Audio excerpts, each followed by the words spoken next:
Y'a miracle ici. C'est miracle qui veut, viens chez moi. Tu aimes les riz, papa, viens chez moi. Tu adores les riz, coco, viens chez moi. Ah, les chrétiens d'aujourd'hui, ils sont trop forts des miracles. Ils adorent l'évangile du spectacle. On aime Jésus, mais on n'aime pas sa croix. Aucun sacrifice, et on adore sa gloire. Quand on entend les paroles du genre, tu vas travailler, après tu vas enfanter, après tu vas voyager, tu vas te marier, tu vas prospérer. Tout ça, on répond vivement.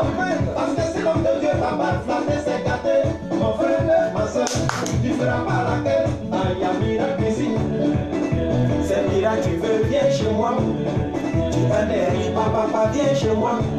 Tu attends les riz, popo, viens chez moi. Moi j'aime la vérité.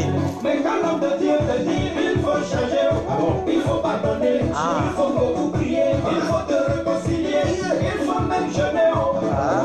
Ça, on répond froidement. C'est les gens des chrétiens qui aiment flatter les péchés. Tout ça pour les envoyer en course. Shalom, maman Chris. Quand tu couvres la bouche, la chèvre court. Sincèrement, Jésus n'est pas plus fort que toi. Maman Chris, partagez pour moi pour que les gens viennent rapidement. On va écouter le frère Abou Davi de Côte d'Ivoire. Attends, il y a un miracle ici. C'est le miracle qui veut, viens chez moi. Tu aimes les riz, papa, viens chez moi. Tu adores les riz, coco, viens chez moi.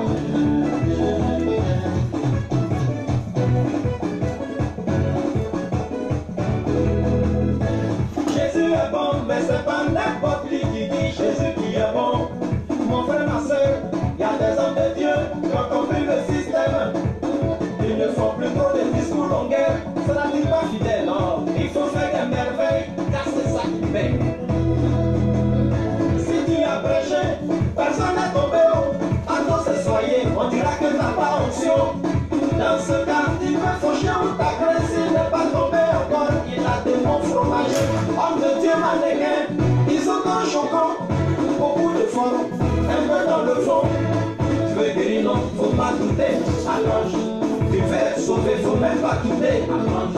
Tu veux beaucoup d'argent, laisse-moi aller, allonge. Il y a miracle ici. C'est le miracle qui veut, viens chez moi. Tu aimes les riz, papa, viens chez moi. Tu adores les riz, coco, viens chez moi. Maman, il y a miracle ici. C'est le miracle qui veut, viens chez moi. Tu aimes les riz, papa, viens chez moi. Tu adores les riz, coco, viens chez moi.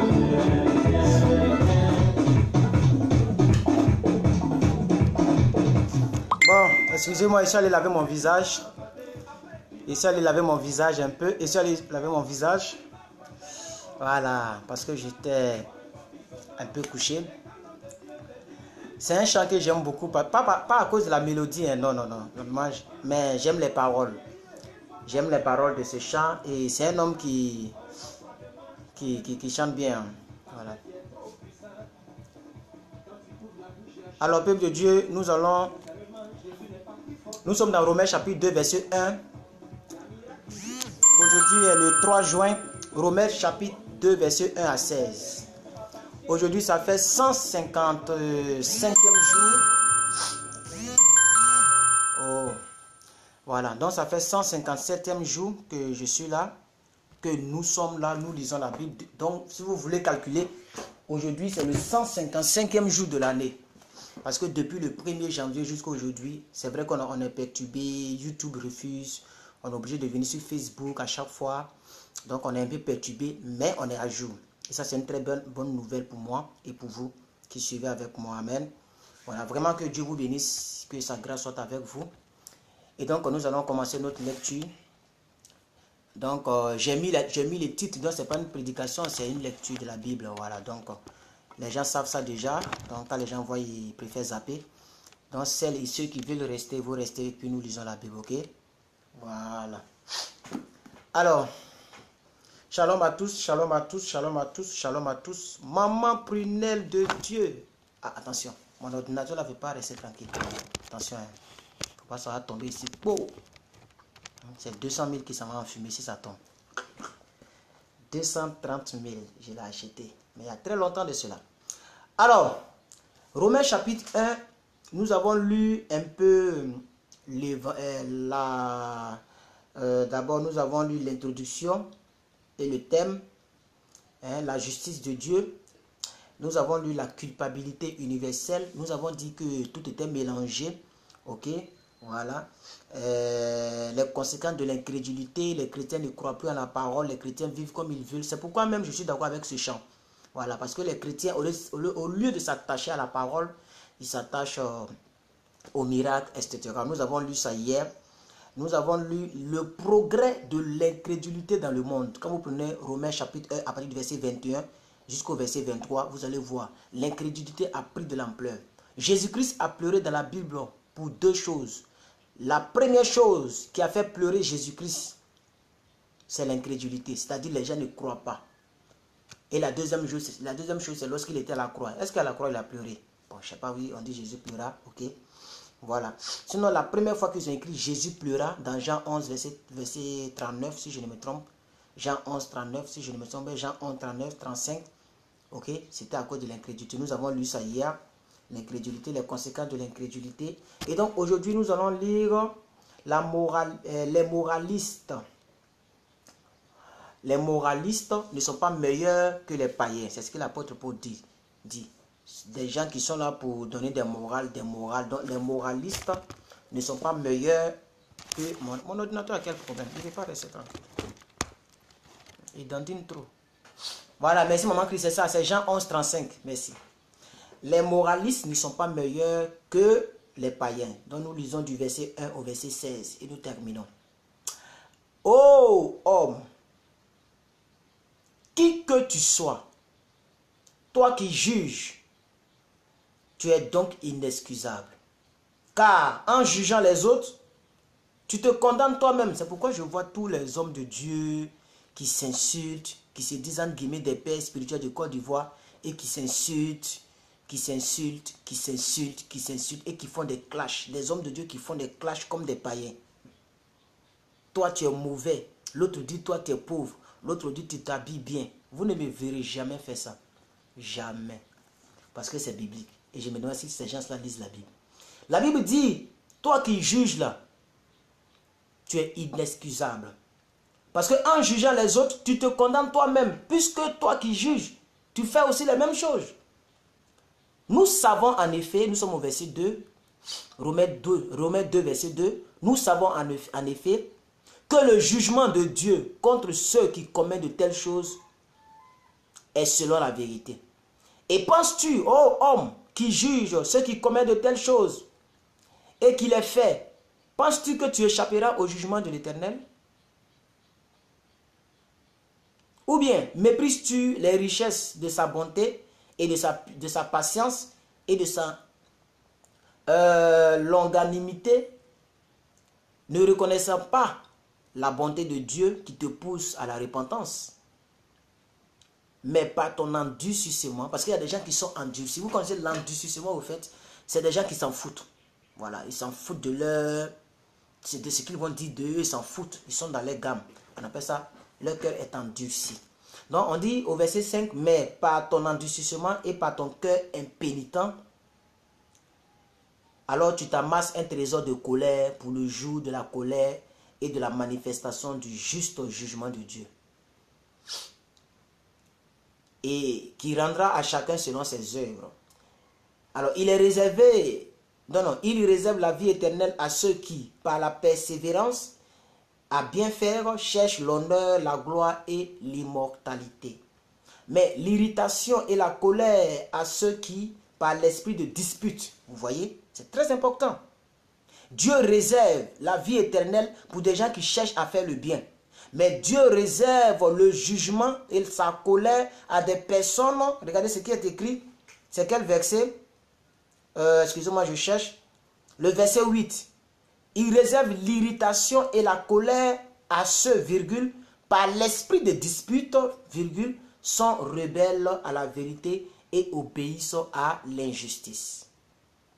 Ce n'est pas prédication, hein? C'est une simple lecture que je fais. Donc c'est la Bible qui parle ici.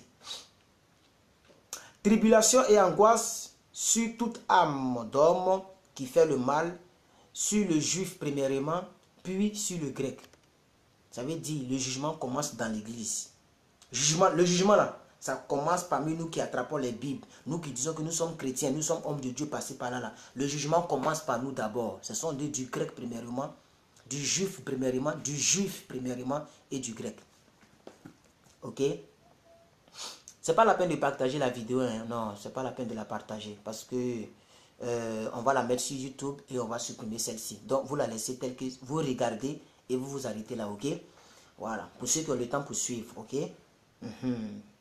Gloire et honneur et paix pour quiconque fait le bien, pour le juif premièrement, puis pour le grec. Ça veut dire, quand un chrétien doit faire le bien, il doit penser à son frère chrétien d'abord. Et il y a plusieurs versets qui en parlent. Hein? Oui. Ah oui, hein? Il y a plusieurs versets qui en parlent. Bon. Car devant Dieu, il n'y a point de favoritisme. Tous ceux qui ont péché sans la loi périront aussi sans la loi. Et tous ceux qui ont péché avec la loi seront jugés par la loi. Ce ne sont pas en effet ceux qui écoutent la loi. Donc ici, nous sommes en train de voir la différence entre un païen, entre un moraliste et un païen. Il n'y a pas de différence, c'est la même chose. Ok? Donc ce ne sont pas en effet au verset 13 ceux qui écoutent la loi qui sont justes devant Dieu. Ça, c'est rien. Vous pouvez aller vérifier dans Jean 13, verset 17. Donc ce ne sont pas ceux qui écoutent la parole de Dieu, c'est ce que ça veut dire. Ce ne sont pas ceux qui écoutent la loi qui sont justes devant Dieu. Mais ce sont ceux qui la mettent en pratique qui seront justifiés. Quand les païens qui n'ont point la loi font naturellement ce que prescrit la loi, ils sont eux qui n'ont point la loi. C'est ça, non? Une loi pour eux-mêmes. Non, je vais reprendre le verset 14 parce que je ne comprends pas. On dit quand les païens, virgule, qui n'ont point la loi, virgule, d'accord, quand ils font naturellement ce que prescrit la loi, d'accord, ils sont, eux qui n'ont pas la loi, une loi pour eux-mêmes, d'accord. Ils montrent que l'œuvre de la loi est écrite dans leur cœur, leur conscience en rendant témoignage et leurs pensées s'accusant ou se défendant tour à tour. C'est ce qui paraîtra au jour où, selon mon évangile, Dieu jugera par Jésus-Christ les anciens secrètement, les actions secrètes des hommes. Dieu jugera les actions secrètes des hommes. Ah, aujourd'hui, il n'y a vraiment pas beaucoup de personnes. Hein? Les gens ne sont pas là, mais je vais faire et puis je vais télécharger pour mettre sur YouTube. Voilà. Psaume 121 intégralement. Alors, Psaume 121. Psaume 121. Psaume 121.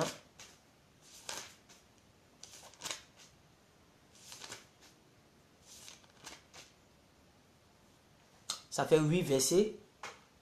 Cantique des degrés. Le psaume du voyageur. Je lève mes yeux vers les montagnes. Et ça, vous le connaissez. Hein? D'où me viendra le secours? Le secours me vient de l'Éternel qui a fait les cieux et la terre. Il ne permettra point que ton pied chancelle. Celui qui te garde ne sommeillera point. Voici, il ne sommeille ni ne dort, celui qui garde Israël. L'Éternel est celui qui te garde. Oh, dis Amen avec moi. L'Éternel est celui qui te garde. L'Éternel est ton ombre à ta main droite. Ni la lune pendant la nuit. L'Éternel... Non, excusez-moi, verset 6. Excusez-moi, verset 6. Pendant le jour, le soleil ne te fatiguera point, ni la lune pendant la nuit. L'Éternel te gardera de tout mal, il gardera ton âme. Alléluia, je dis amen à cette parole au nom de Jésus. L'Éternel gardera ton départ et ton arrivée, dès maintenant jusqu'à jamais. Amen. On a fini son. Alléluia. Que cette parole, ces 8 versets de ce psaume-là soient ton partage. C'est un psaume magnifique. Je pense que même les gens ont chanté avec. Ok? Hein? Je lève mes yeux vers les montagnes, d'où me viendra le secours. Le secours me vient de l'Éternel qui a fait les cieux et la terre. Donc je pense que c'est Constance. Que Dieu vous bénisse, que ce psaume-là soit votre partage. Maman Chris, allons avec la lecture. Ben, vous avez déjà donné. Attends, je descends dans les commentaires. Ah d'accord. Proverbe 15, 32, 33. Proverbe 15, 32, 33. C'est juste avant Somme. Oh, non, non, après Somme. Parce que le père a parlé, il faut que le fils parle. Et comme David est né avant son fils, donc le livre de Somme vient avant Proverbe. Et c'est côte à côte. Alors, Proverbe chapitre 15. Verset... Oh, je descends encore, parce que le proverbe l'a monté. 32, 33. 32, 33. 32, 33. C'est pour terminer le chapitre. Demain, nous commençons Proverbe 16. Alors, je lis pour hier. Hier, nous avons vu ceci que je lis maintenant. L'Éternel s'éloigne des méchants, mais il écoute la prière des justes. Ce qui plaît aux yeux réjouit le cœur, et une bonne nouvelle fortifie les membres. Celui dont l'oreille est attentive aux réprimandes, Celui dont l'oreille est attentive aux réprimandes qui mènent à la vie fait son séjour au milieu des sages.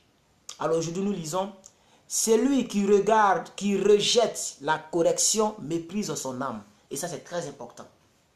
Oui, en tant qu'un enfant de Dieu, c'est vraiment très important. Si tu méprises la correction, alors tu es en train de mépriser ton âme. Ah oui, ah oui, ah oui, ah oui, ah oui. Mais celui qui écoute la réprimande acquiert l'intelligence. La crainte de l'Éternel enseigne la sagesse et l'humilité précède la gloire. Alors pour terminer la lecture d'aujourd'hui, nous nous dirigeons dans 2 Samuel, là où nous allons faire au moins une quinzaine de minutes et nous allons nous dire au revoir. Nous sommes à 16 minutes, malgré que nous avons écouté des chants, je suis allé laver mon visage.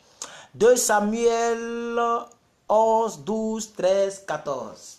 Ah, le 2 Samuel là, on est derrière ça. Hein? 2 Samuel 11, 12, 13, 14. On y va, c'est parti.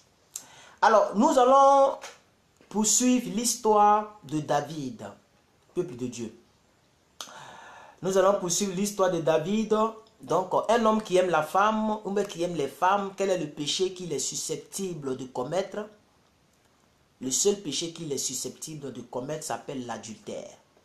Alors, on va lire l'adultère de David, mais pire, le meurtre de David, le crime qu'il va commettre après son adultère. Lisons cela dans les 27 versets qui suivent de ce chapitre 11. On y va. Alors, l'année suivante, au temps où les rois se mettaient en campagne, David envoya Jacob avec ses serviteurs et tout Israël pour détruire les fils d'Amnon et pour assiéger Rabat. Mais David resta à Jérusalem. Oh, ce monsieur-là. Un soir, c'est toujours un soir. Si ce n'est pas un matin, c'est que c'est un soir. Un soir, David se leva de sa couche. Et comme il se promenait, ça veut dire il avait l'habitude de se promener à son balcon. Donc comme il se promenait sur le toit, bon la Bible appelle ça le toit, sinon c'est le balcon, ok? Parce que quand même un roi ne va pas se trouver sur le toit, il va tomber. De la maison royale, il aperçut de là une femme qui se baignait et qui était très belle de figure. Il a des loupes, hein, David là. Femme qui se baigne au fond là-bas, tu as regardé son visage. David fit demander qui était cette femme et on lui dit, n'est-ce pas Bathsheba, fils d'Eliam, femme d'Uri, le Héthien? Et David envoya des gens pour la chercher. Lui, il ne drague pas, hein? On va la chercher pour venir. Il n'a pas besoin de draguer. Il y a des positions, quand tu arrives là, tu n'as pas besoin de draguer. Mais ce n'est pas bien. Amen. Et David envoya ses gens pour la chercher. Elle vint vers lui et il coucha avec elle. Après s'être purifiée de sa souillure, elle retourna dans sa maison. Cette femme devint enceinte et elle fit... S'il vous plaît, qui connaît comment on enlève les publicités sur les smartphones? Mon téléphone là, comme c'est un nouveau téléphone, j'ai acheté il n'y a pas 2 mois je crois.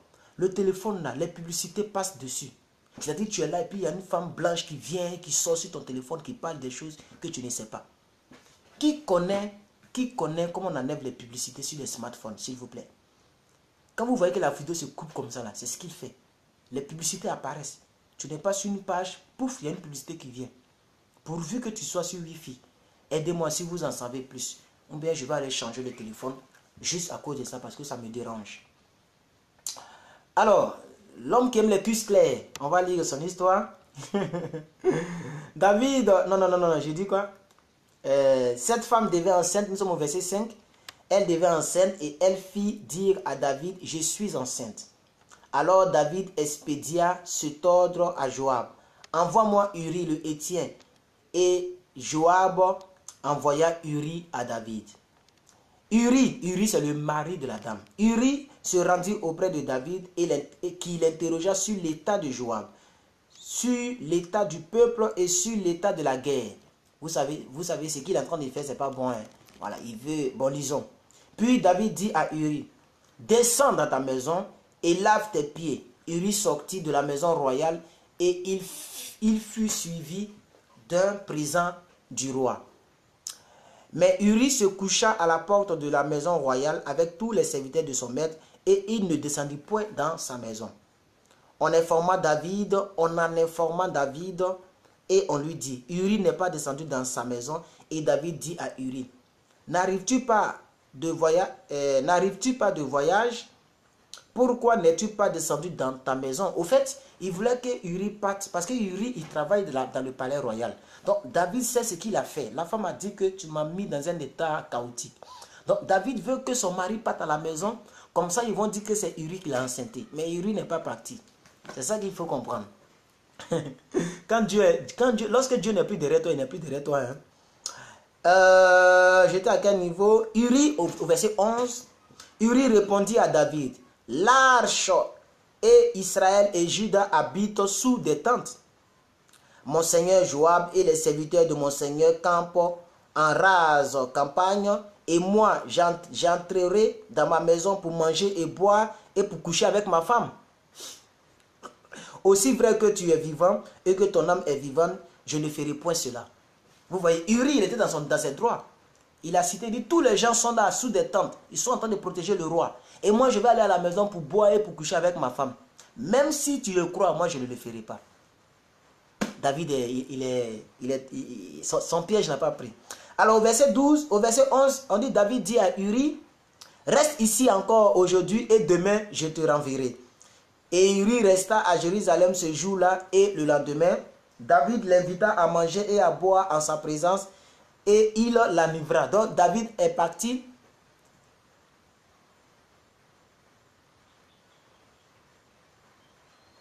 Oui, non, je comprends. La publicité, je la ferme. Maman prenait de Dieu. Oui, je ferme toutes les publicités. C'est pourquoi je reviens en ligne. Mais je ne veux plus que ça apparaisse, au fait. Je ne veux plus que ça apparaisse. J'ai un grand frère qui est à Paris, qui avait ce même problème. Il fait plein de vidéos, mais c'est des vidéos païens et je ne veux pas dire son nom.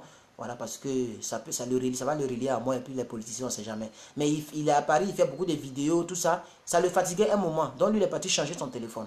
Parce qu'il a tout fait, il n'a pas pu. Sinon, ce que maman Prunelle vous dit, c'est la vérité. Je ferme là. Hein, sur la croix là, je clique, la publicité disparaît. Mais à chaque fois, elle revient. Et quand elle revient, elle bloque le live. C'est ça que je veux. Alors, David est passé à une deuxième méthode, étape, c'est pour maintenant saouler le gars. Il faut le rendre ivre. Donc David l'invita à manger et à boire en sa présence et il l'enivra. Et le soir, Uri sortit pour se mettre sous sa couche avec les serviteurs de son maître, mais il ne descendit point dans sa maison. Lorsque Dieu n'est pas avec toi, tout ce que tu vas faire, ça ne marche pas. Uri n'est pas descendu, même il est saoulé, mais il ne va pas là-bas. Ils vont t'attraper aujourd'hui là. Alléluia. Quand tu fais des mauvaises choses, dis-toi qu'un jour on peut t'attraper. Alors, verset 14. Le lendemain matin, David écrivit une lettre à Joab et l'envoya par la main d'Uri. Il écrivit dans cette lettre, placez Uri au plus fort du combat et retirez-vous de lui afin qu'il soit frappé et qu'il meure. Parce qu'il faut partir chez toi, tu vas enceinte, tu vas sortir avec la femme, ils vont dire que c'est toi qui as donné la grossesse, tu ne veux pas. Je mange avec toi, je te donne l'alcool, tu deviens saoulé, tu ne vas pas. Donc on va te tuer. Voici comment David a procédé et c'est malsain, c'est pas bon. Mais quand même, c'est l'homme selon le cœur de Dieu. Ça veut dire quelque chose que tu fais, Dieu peut t'aimer, il faut te ressaisir, c'est tout. Verset 16. Joab, donc, en assiégeant la ville, plaça Uri à l'endroit qu'il fallait défendre, à l'endroit qu'il savait défendu par des vaillants soldats. Les hommes de la ville, je sens du brûlure, j'espère que c'est pas moi. Les hommes de la ville firent une sortie et se battirent contre Joab. Plusieurs tombèrent parmi le peuple et parmi les serviteurs de David, et Uri, le Hétien, fut tué. Joab envoya un message pour faire rapport à David de tout ce qui s'était passé dans le combat. Il donna cet ordre au messager: quand tu auras achevé de raconter au roi tous les détails du combat, peut-être se mettra-t-il en fureur et te dira-t-il: pourquoi vous êtes-vous approchés? Ça, c'est ce genre de français là. Vous êtes-vous approchés de la ville pour combattre? Ne savez-vous pas qu'on lance des traits du haut de la muraille? Qui a tué Abimelech, fils de Jérubéchet? N'est-ce pas une femme qui lançait sur lui du haut de la muraille un morceau de mule de moulin? Et n'en est-il pas mort à Tébet? Pourquoi vous êtes-vous approchés de la muraille? Alors tu diras: ton serviteur Uri le Hétien est aussi mort. Le messager partit, et à son arrivée, il fit rapport à David de tout ce que Joab lui avait ordonné. Nous sommes au verset 23, nous terminons bientôt le chapitre 11. Le messager dit à David: ces gens ont eu sur nous l'avantage. Ils avaient fait une sortie contre nous dans les champs, et nous les avons repoussés jusqu'à l'entrée de la porte. Les Achers ont tiré du haut de la muraille sur tes serviteurs, et plusieurs des serviteurs du roi ont été tués, et ton serviteur Uri le Hétien est mort aussi. Ça, c'est une bonne nouvelle pour lui. Alors, David dit au messager: voici ce que tu diras à Joab. Ne sois point peiné de cette affaire, car l'épée dévore tantôt l'un, tantôt l'autre. Attaque vigoureusement la ville et renverse-la, et toi, encourage-le. La femme d'Uri apprit que son mari était mort, et elle pleura son mari. Quand le deuil fut passé, David l'envoya chercher et la recueillit dans sa maison. Elle devint sa femme, et lui enfanta un fils. Ce que David avait fait déplut à l'Éternel. Donc Dieu n'a pas aimé l'attitude de David. Tu sors avec sa femme, tu fais tuer son mari, tu t'en vas la prendre, tu l'épouses, oh, tu as beaucoup d'autres femmes derrière, qu'est-ce que tu veux? Donc Dieu n'a pas aimé ça. Alors, le prophète Nathan va rentrer en action par le Seigneur dans le chapitre 12. Donc nous lisons 2 Samuel chapitre 12. Ça fait combien de versets? C'est un peu long, ça fait 31 versets. Alors, l'Éternel envoya Nathan vers David, et Nathan vint à lui et lui dit: il y a dans une ville 2 hommes, l'un est riche et l'un est pauvre. Le riche avait des brebis et des bœufs en très grand nombre. Le pauvre n'avait rien du tout qu'une petite brebis qu'il avait achetée, et la nourrissait, et elle grandissait chez lui avec ses enfants. Elle mangeait de son pain, buvait de sa coupe, dormait sur son sein et la regardait comme sa fille. Un voyageur arriva chez lui, chez l'homme riche, et le riche n'a pas voulu toucher à ses brebis ou à ses bœufs. Pour préparer un repas au voyageur qui était venu chez lui, il a pris la brebis du pauvre et l'a prêtée pour l'homme qui était venu chez lui. La colère de Dieu s'enflamma violemment contre cet homme, et il dit à Nathan: l'Éternel est vivant, l'homme qui a fait cela mérite la mort. Verset 6. Et il rendra 4 brebis pour avoir commis cette action et pour avoir été irrité. Et Nathan dit maintenant à David: tu es cet homme-là, ainsi parle l'Éternel, le Dieu d'Israël. Je t'ai oint pour roi sur Israël. Je t'ai délivré de la main de Saül. Je t'ai mis en possession de la maison de ton maître. J'ai placé dans ton sein les femmes de ton maître. Je t'ai donné la maison d'Israël et de Juda. Et si cela avait été peu, j'y aurais encore ajouté. Pourquoi donc as-tu méprisé la parole de l'Éternel en faisant ce qui est mal à ses yeux? Tu as frappé de l'épée Uri, le Héthien. Tu as pris sa femme pour en faire ta femme. Et lui, tu l'as tué par l'épée des fils d'Amnon. Maintenant, l'épée ne s'éloignera jamais de ta maison parce que tu m'as méprisé, parce que tu as pris la femme d'Uri, le Héthien, pour en faire ta femme. Je suis au verset 11. Ainsi par l'Éternel, voici, je vais faire sortir de ta maison le malheur contre toi, et je vais prendre sous tes yeux tes propres femmes pour les donner à un autre qui couchera avec elles à la vue de ce soleil. Car tu as agi en secret, et moi je ferai cela en présence de tout Israël et à la face du soleil. Il y a des conséquences du péché que tout le monde peut savoir. Tu pêches en secret, mais les gens vont le savoir en public. Faisons attention. Be careful. Il y a beaucoup de pasteurs qu'on attrape comme ça, qu'on expose sur Facebook et c'est fini. Le ministère est mort. En voulant satisfaire ton libido pour 5 minutes, c'est fini. Tu as échoué dans le ministère. Nous sommes maintenant au verset 13. David va se répandre pour un homme qui doit être l'homme selon le cœur de Dieu. Lorsque tu fais quelque chose, il faut apprendre à te répandre. David dit à Nathan, j'ai péché contre l'Éternel. Et Nathan dit à David, l'Éternel pardonne ton péché, tu ne mourras point. Mais parce que tu as blasphémé, et moi je le dis souvent quand je prêche, j'ai dit Dieu te pardonne le péché, il n'y a pas de problème. Mais les conséquences là, ça va t'arriver. On dit non, Dieu n'est pas, c'est pas comme ça, frère. Voici, on va lire maintenant pour David. Dieu t'a pardonné, tu ne vas pas mourir, mais, il y a un mais. Il y a un mais. Ok?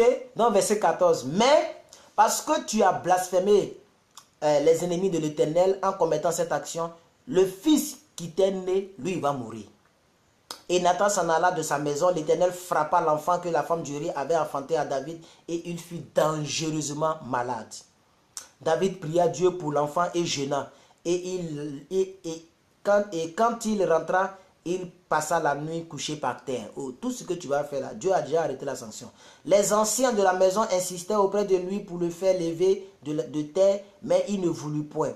Il ne mangea rien avec eux. Le 7e jour, l'enfant mourut. Donc, il avait jeune cadeau. Les serviteurs de David craignaient de lui annoncer que l'enfant était mort, car il disait, voici, lorsque l'enfant vivrait encore, nous lui avons parlé et il ne nous a pas écoutés. Comment oserons-nous lui dire que l'enfant est mort? Il s'affligira bien davantage. David aperçut que ses serviteurs parlaient tout bas entre eux et comprit que l'enfant était mort. Il dit à ses serviteurs, l'enfant est-il mort? Et il répondit, il est mort. Verset 20. Alors David se leva de terre et il se leva, soignit et changea ses vêtements, puis il alla dans la maison de l'Éternel et se prosterna. De retour chez lui, il demanda qu'on lui serve à manger et il mangea. Ah, il a compris. Ses serviteurs lui dirent, que signifie ce que tu fais? Tandis que l'enfant vivait, tu jeûnais et tu pleurais. Et maintenant que l'enfant est mort, tu te lèves et tu manges.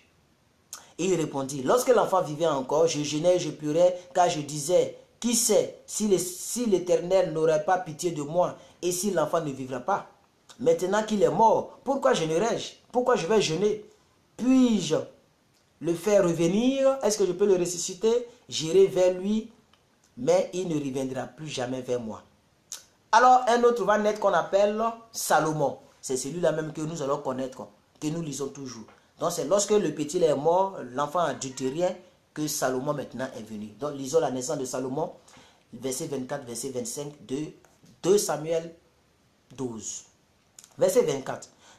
David consola Bathsheba, sa femme, et il alla auprès d'elle et coucha avec elle.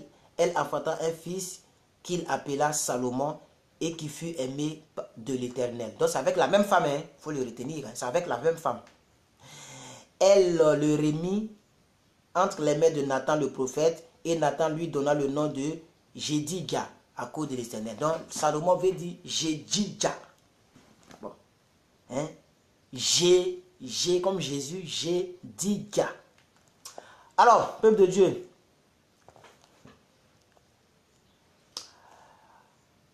La ville de Rabat qui avait été prise par les ennemis sera prise par David et par Joab. Parce que Dieu est maintenant avec David. Lisons du verset 26 au verset 31.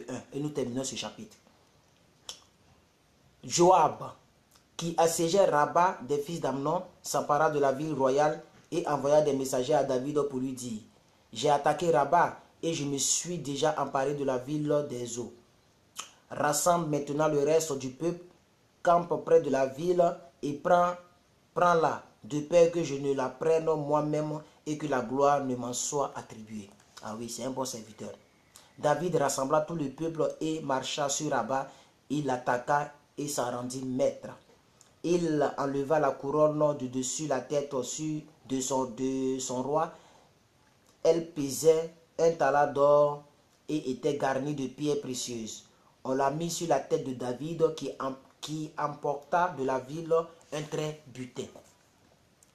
grand butin, excusez-moi. Dernier verset pour ce chapitre 12 et nous attaquons le chapitre 13. Je suis à quelle minute, s'il vous plaît, aidez-moi, donnez-moi la minute. Il fit sortir les habitants et les mit aussi au pic de fer et aux haches de fer, et les fit travailler au moule et à briques. Il traita de même toutes les villes de fils d'Amnon. David retourna à Jérusalem avec tout le peuple. 2 Samuel chapitre 13 intégralement. 39 versets. Ah, les chapitres sont longs, hein? On y va. Alors, nous allons voir les conséquences du péché de David. Ah oui, c'est très important, je vous ai dit. Je vous ai dit, hein, tu peux pécher, tu vas demander pardon à Dieu. Il n'y a pas de problème. Mais les conséquences là, ça y est là. Après cela, voici ce qui arriva. Absalom, fils de David, avait une sœur qui était belle et qui s'appelait Tamar. Et Amnon, fils de David, l'aima. Amnon était tourmenté jusqu'à se rendre malade à cause de Tamar. Sa sœur, il était fan de sa sœur. Bon, je ne sais pas si ça c'est un langage ivoirien. Il aimait sa sœur. Car elle était vierge. Et il paraissait difficile à Amnon de faire sur elle la moindre tentative. Amnon avait un ami nommé Janadab, fils de Chiméa, frère de David. Et Janadab était un homme très habile. Il lui dit: pourquoi deviens-tu ainsi chaque matin plus maigre, toi, fils du roi? Ne veux-tu pas me le dire? Amnon lui dit: j'aime Tamar, sœur d'Absalom, mon frère.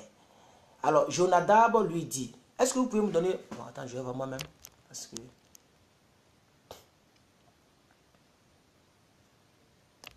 34 minutes. Téléphone aussi, là, c'est quoi ça? Tu touches l'écran 2 fois, ça montre autre chose. Alors, je suis à 38 minutes. Waouh, le temps file, hein? Le temps file. Les chapitres là sont très longs. On y va. Verset 5. Alors, Jonadab lui dit: mets-toi au lit et fais le malade. Quand ton père viendra te voir, tu lui diras: permets à Tamar, ma soeur, de venir pour me donner à manger. Qu'elle prépare un mets sous mes yeux afin que je la voie et que je la prenne dans sa main. Amnon se coucha et fit le malade. Le roi vint le voir et Amnon dit au roi: je te prie que Tamar, ma soeur, vienne me faire 2 gâteaux sous mes yeux et que je les mange de sa main. David envoya dire à Tamar dans l'intérieur des appartements: va dans la maison d'Amnon ton frère et prépare-lui un mets. Tamar alla dans la maison d'Amnon, son frère, qui était couché. Elle prit de la pâte, la pétrit, prépara devant lui des gâteaux et les fit cuire. Prenant ensuite la poêle, elle les versa devant lui. Mais Amnon refusa de manger. Il dit: faites sortir tout le monde, et tout le monde sortit de chez lui. Alors Amnon dit à Tamar: apporte le mets dans la chambre et que je la mange de tes mains. Tamar prit les gâteaux qu'elle avait faits et les apporta à Amnon son frère dans la chambre. Comme elle les lui pendant qu'elle les lui présentait à manger, il la saisit et lui dit: viens, couche avec moi, ma soeur. Elle lui répondit, non, mon frère, ne me déshonore pas, car on n'agit point ainsi en Israël. Ne commets pas cette infamie. Où irai-je, moi, avec ma honte, et toi, tu seras comme l'un des infâmes en Israël. Maintenant, je te prie, parle au roi, et il ne s'opposera pas à ce que je sois à toi. Mais il ne voulut pas l'écouter. Il lui fit violence, la déshonora et coucha avec elle. Puis Amnon eut pour elle une forte aversion, plus forte que n'avait été son amour. Et il lui dit, lève-toi, va-t'en. Elle lui répondit, n'augmente pas en me chassant le mal que tu m'as déjà fait. Il ne voulut pas l'écouter et appela le garçon qui le surveillait et dit, qu'on éloigne de moi cette femme et qu'on la mette dehors. Et ferme la porte après elle. Verset 18. Elle avait une tunique de plusieurs couleurs, car c'était le vêtement que portaient les filles du roi, aussi longtemps qu'elles étaient vierges. Le serviteur d'Amnon la mit dehors et ferma la porte après elle. Tamar répandit de la cendre sur sa tête et déchira sa tunique bigarrée. Elle mit la main sur sa tête et s'en alla en poussant des cris. Absalom, son frère, lui dit, Amnon, ton frère a-t-il été avec toi? Maintenant, ma soeur, tais-toi. C'est ton frère. Ne prends pas cette affaire trop à cœur. Et Tamar, désolé, demeura dans la maison d'Absalom, son frère. Le roi David apprit toutes ces choses et il fut très irrité. Absalom ne parla ni en bien ni en mal avec Amnon, mais il le prit en haine parce qu'il avait déshonoré Tamar, sa sœur. Ça, c'est vraiment bizarre. Hein? C'est une histoire que tout le monde connaît, comme c'est la lecture de la Bible. On va avancer. Je suis au verset 23 du chapitre 13 de 2 Samuel. Alors, Absalom va venger sa sœur Tamar. Lisons. 2 ans après, pendant qu'Absalom avait les tondeurs à Baal-Astor, près d'Éphraïm, il invita tous les fils du roi. Absalom alla vers le roi et dit, voici, ton serviteur a les tondeurs, que le roi et ses serviteurs viennent chez toi, chez ton serviteur. Et le roi dit à Absalom, non, mon fils, nous n'irons pas tous, de peur que nous ne te soyons à charge. Absalom le pressa, mais le roi ne voulut point aller et le bénit. Alors je lis un peu rapidement parce que nous sommes très en retard, la vidéo commence à être longue et c'est pas ici que je fais mes programmes de lecture, donc je dois devoir télécharger la vidéo, donc je m'en vais très rapidement. Ok, c'est une histoire que tout le monde connaît. Verset 26. Absalom dit, prends du moins à Amnon, mon frère, de venir avec nous. Le roi lui répondit, pourquoi irait-il chez toi? Sur les instances d'Absalom, le roi laissa aller avec lui Amnon et ses fils. Il veut tuer le gars. Absalom donna cet ordre à ses serviteurs. Faites attention, quand le cœur d'Amnon sera égayé par le vin que je vous dirai, frappez Amnon. Alors tuez-le et ne craignez point. N'est-ce pas moi qui vous l'ordonne? Soyez fermes et montrez du courage. Verset 29. Les serviteurs d'Absalom traitaient Amnon comme Absalom l'avait ordonné, et tous les fils du roi se levèrent, montèrent chacun sur son mulet et s'enfuient. Alors pendant qu'ils étaient en chemin, le bruit parvint à David qu'Absalom avait tué tous les fils du roi et qu'il n'en était pas resté un seul. Le roi se leva, déchira ses vêtements et se coucha par terre, et tous ses serviteurs étaient là sur les vêtements de Chéré. Alors Jonadab, fils de Chiméa, frère de David, prit la parole et dit, nous sommes au verset 32, que mon Seigneur ne pense point que tous les jeunes gens, fils du roi, ont été tués, car Amnon seul est mort, et c'est l'effet d'une résolution d'Absalom depuis le jour où Amnon a déshonoré Tamar, sa sœur. Verset 33. Que le roi, mon Seigneur, ne se tourmente donc point dans l'idée que tous les fils du roi sont morts car Absalom seul est mort. Absalom prit la fuite. Or, le jeune homme placé en sentinelle leva les yeux et regarda. Et voici une grande troupe venait par le chemin qui était derrière lui, du côté de la montagne. Jonadab dit au roi, voici les fils du roi qui arrivent. Et ainsi se confirme ce que disait ton serviteur. Pendant qu'il achevait de parler, voici les fils du roi arrivèrent. Ils élevèrent la voix et pleurèrent. Le roi aussi et tous les serviteurs versèrent d'abondantes larmes. Je suis au verset 37, du verset 37 au verset 39 pour terminer le chapitre 13 et nous allons entamer le chapitre 14 qui fait 33 versets. Ce sont des chapitres très longs et des versets très longs. Le verset il est long, les chapitres sont longs. Alors, lisons la fuite d'Absalom.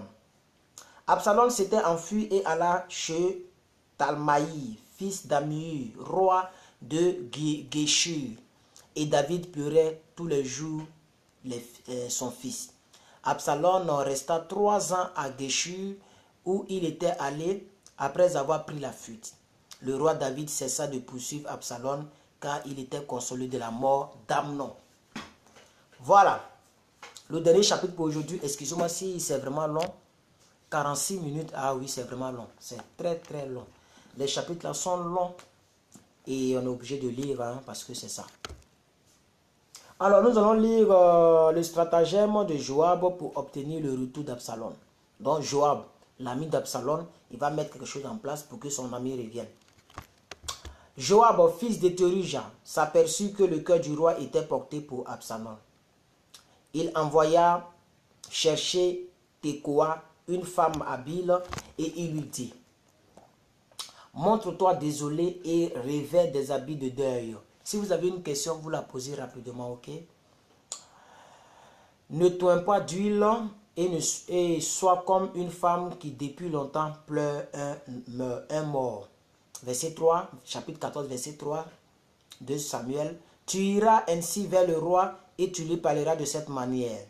Et Joab lui mit dans la bouche ce qu'elle devrait dire. La femme de Tekoa alla parler au roi.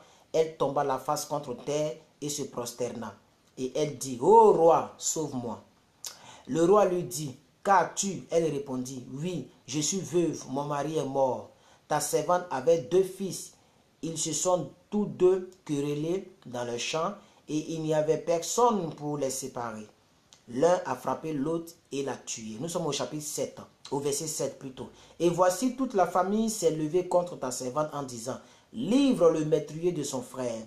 Nous voulons le faire mourir pour la vie de son frère qu'il a tué. » Ainsi voulut détruire même l'héritier. Ils éteindraient ainsi le tison qui me restait. Puis ne laissaient à mon mari ni nom ni survivant sur la face de la terre. Au fait, c'est un stratagème, c'est un plan. Okay? J'espère que vous comprenez. Le roi dit à la femme, « Va dans ta maison, je donnerai des ordres à ton sujet. » La femme de Tekoa dit au roi, « C'est sur moi, ô roi, mon seigneur, et sur la maison de mon père que le châtiment va tomber. Le roi et son trône n'aura pas à me secourir. Non, n'aura pas à en souffrir, excusez-moi. » Le roi dit, « Si quelqu'un parle contre toi, amène-le-moi et il ne lui arrivera plus de te toucher. » Excusez-moi, c'est dimanche, j'ai prêché l'autre côté, je suis beaucoup fatigué. C'est pourquoi ma lecture est bâclée, ok? On finit bientôt. Verset 10. Le roi dit, non, j'ai déjà lu ça, verset 11. Et elle dit, que le roi se souvienne de l'Éternel, ton Dieu, afin que le vengeur du sang n'augmente pas la ruine et qu'on ne détruise pas mon fils. Et il dit, l'Éternel est vivant, il ne tombera pas à terre un seul cheveu de ton fils. La femme dit, permets que ta servante dise un mot à mon seigneur le roi. Et il dit, parle. Là, vous voyez les publicités me fatiguent. Franchement, je ne sais plus quoi faire. Je ne sais pas quoi faire. La femme dit, pourquoi penses-tu de la sorte à l'égard du peuple de Dieu? puisqu'il résulte des paroles même du roi que le roi est comme coupable en ne rappelant pas celui qu'il a proscrit. Il nous faut certainement mourir et nous serons comme des eaux répandues à terre et qui ne se rassemblent plus. Dieu n'ôte pas la vie, mais il désire que le fugitif ne reste pas banni de sa présence. Verset 15. Maintenant, si je suis venu dire ces choses au roi mon Seigneur, c'est que le peuple m'a effrayé et ta servante a dit, je veux parler au roi. Peut-être le roi fera-t-il ce que dira sa servante. Verset 16. Oui, le roi écoutera sa servante pour la délivrer de la main de ceux qui cherchent à nous exterminer, moi et mon fils, de l'héritage de Dieu. Ta servante a dit que la parole de mon Seigneur, le roi, me donne le repos, car mon Seigneur, le roi, est comme un ange de Dieu, prêt à entendre le bien et le mal, et que l'Éternel, ton Dieu, soit avec toi. Le roi répondit et dit à la femme, ne me cache pas ce que je vais te demander. Et la femme dit, que mon Seigneur, le roi, parle. Alors le roi dit, quand on dit le roi, on parle de David, hein, pas quelqu'un d'autre. Le roi dit alors, la main de Joab n'est-elle pas avec toi dans tout ceci? Et la femme répondit, aussi vrai que ton âme est vivante, ô roi, mon Seigneur, il n'y a rien à droite ni à gauche de tout ce que dit mon Seigneur le roi. C'est en effet ton serviteur Joab qui m'a donné des ordres et qui a mis dans la bouche de ta servante toutes ces paroles. C'est pour donner à la chose une autre tenue que ton serviteur Joab a fait cela. Mais mon Seigneur est aussi sage qu'un ange de Dieu pour connaître tout ce qui se passe sur la terre. On va terminer maintenant la lecture du verset 21 au verset 33. Alors David va pardonner à Absalom et Absalom va revenir, ok? Le roi dit à Joab, voici, je veux bien faire cela. Va donc, ramène le jeune homme Absalom. Joab tomba la face contre terre et se prosterna et il bénit le roi. Puis il dit, ton serviteur connaît aujourd'hui que j'ai trouvé grâce à tes yeux, ô roi mon Seigneur, puisque le roi agit selon la parole de son serviteur.